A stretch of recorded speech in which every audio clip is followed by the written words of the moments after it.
But who better to know what the law is and the limits of the law than a lawyer? There's absolutely no justification for this. Put the thing away. He's not being threatened at all. Now, how do you defend that? The only way you defend that is if you say, Bruce Rivers, he's the criminal lawyer.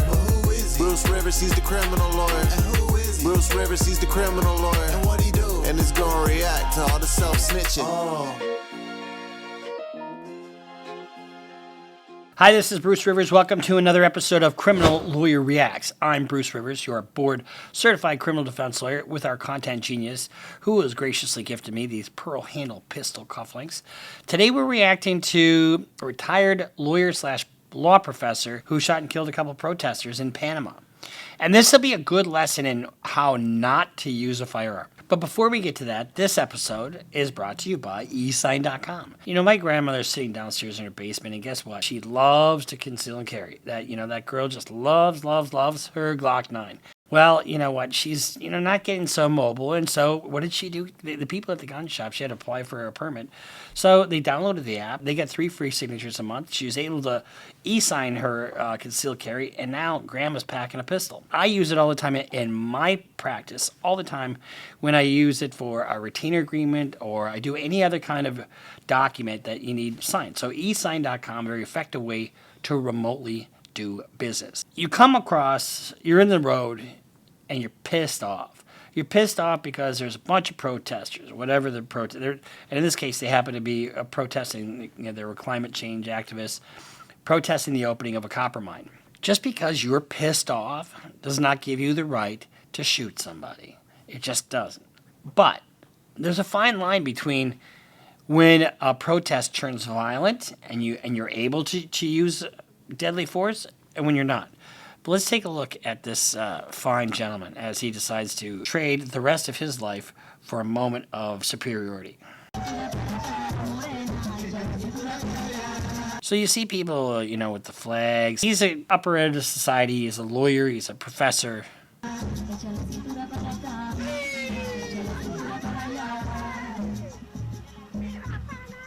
Now, does that lady look like a threat to anybody with her glasses and her beads and her flag? No, she doesn't. And so you've got a line of cars. Is it inconvenient? Sure it is. Turn the fuck around and find another way around it.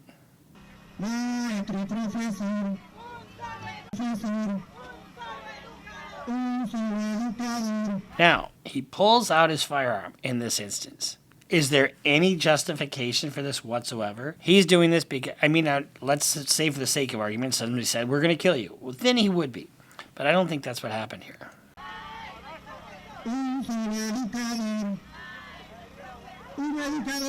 He's got no business pulling that firearm out under any law, whether it's Panama or here. In order for it to be justified, 2 things have to happen. 1, you can't start the affray. And number 2, it has to be reasonable. You have to be in fear of death or great bodily harm.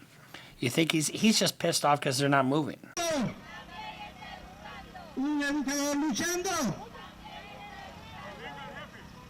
And why the hell would he continue to do this with all these news cameras? Because I guess there are all kinds of news cameras there, as you can see because we're watching it.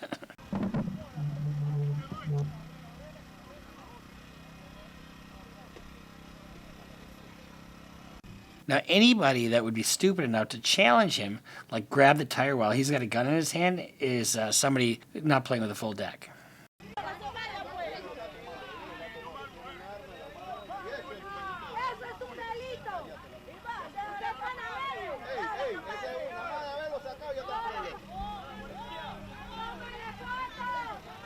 Can't see, I guess he's not strong enough to pick up that rock. This is just sad, though, because 2 lives are lost here.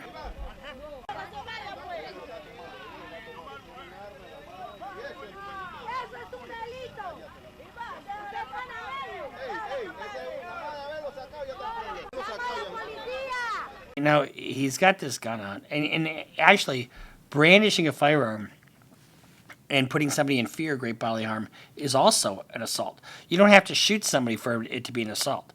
Assault is basically the apprehension of bodily harm, or the immediate apprehension of bodily harm. So if I go like this, that's a misdemeanor assault, as long as I put you in fear of, bodily harm. And when you have a weapon, That's still assault with a deadly weapon, whether you fire it or not.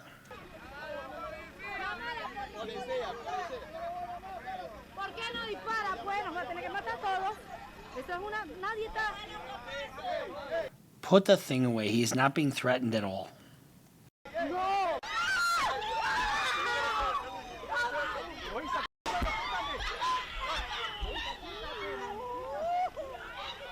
He shoots 2 people.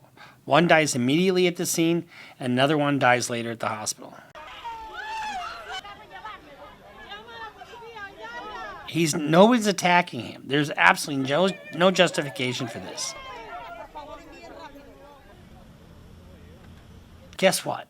You're federally fucked now. I mean, his girlfriend, he tells his girlfriend to get in the car. And you know what she says? We're not going anywhere. And she calls the police. That's what you call somebody who's true blue. And so he gets taken into custody.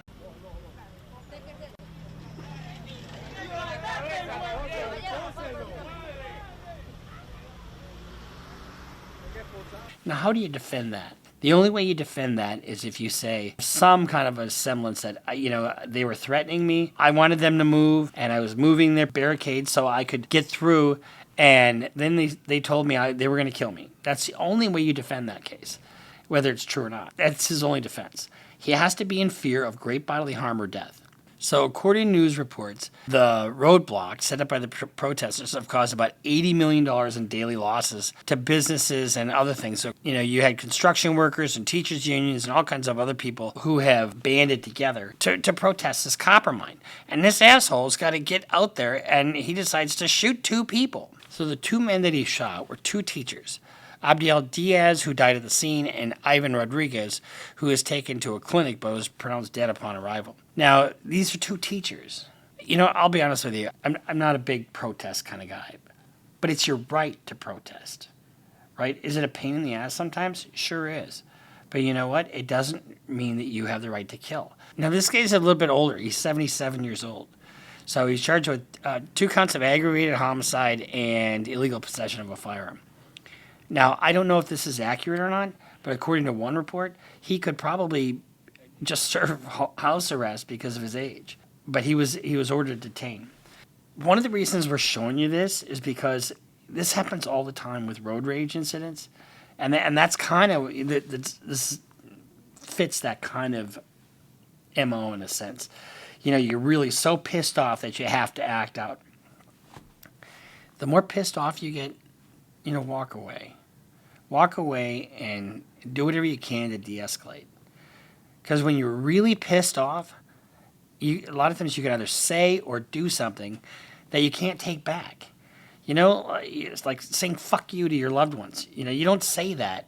You save that for somebody who's attacking your family, or something like that. You don't use it on your loved one when you're pissed off. Take a breather. This guy just ruined 2 families and his own family and himself. All for what? All because he was pissed off and he had a gun on him. Let's say he didn't have the gun on him. Nobody was threatening him that I could see. I mean, we don't know what they were saying because it was hard to hear, and I don't speak Spanish. I speak a little bit. But let's say he didn't have that gun on him. With all the cameras around, you think they're going to beat him to death? It certainly didn't look like it. These are a bunch of teachers. Could they have manhandled him a little bit? I suppose they could. But his anger did himself in. And who should know better? Who should know better? I mean, I'm all for guns. I'm all for home protection. I'm all for the Second Amendment. Absolutely. But I'm all for the Second Amendment. I'm all for the ownership of guns for home protection and for sport purposes and hunting and hunting and that kind of thing. But who better to know what the law is and the limits of the law than a lawyer and professor? And that's going to go against him when he gets into court. But he was ordered remanded into custody. In other words, no bail for you. This is just a kind of an instructional video on what not to do. I really don't like concealed carry, because, and maybe it's just because I always see the wrong side of it, because people who come to me generally are people who have either fucked up or they're charged. And sometimes you can have a legitimate self-defense, but that's an affirmative defense, which means, they can charge you with the underlying crime, but you have to prove up, at least to a certain degree, self-defense. Once you get over that threshold, then you get to a jury, and the prosecutor has to prove that it was not in self-defense. Isn't that kind of weird? So they have to disprove a negative. Just be careful. And you know what? It's better to just go have a margarita and just enjoy your friends and family with a smile instead of this hostile BS. So we'll see you next time here on Criminal Lawyer Reacts. I'm Bruce Rivers, board-certified criminal defense lawyer. Our content genius, Michael Rivers, right behind the camera. And we'll see you next time. Make sure you subscribe, follow us on Instagram, follow us on Twitter, sign up for Patreon. We'll see you next time here on Criminal Lawyer React. Bruce Rivers just broke down your case. He know all the charges that you about to face. You ain't coming home till 2058. That self-snitching gon' get you put away. Bruce Rivers just broke down your case. He know all the charges that you about to face. You ain't coming home till 2058. That self-snitching gon' get you put away. 23-hour lockdown, police is at my god.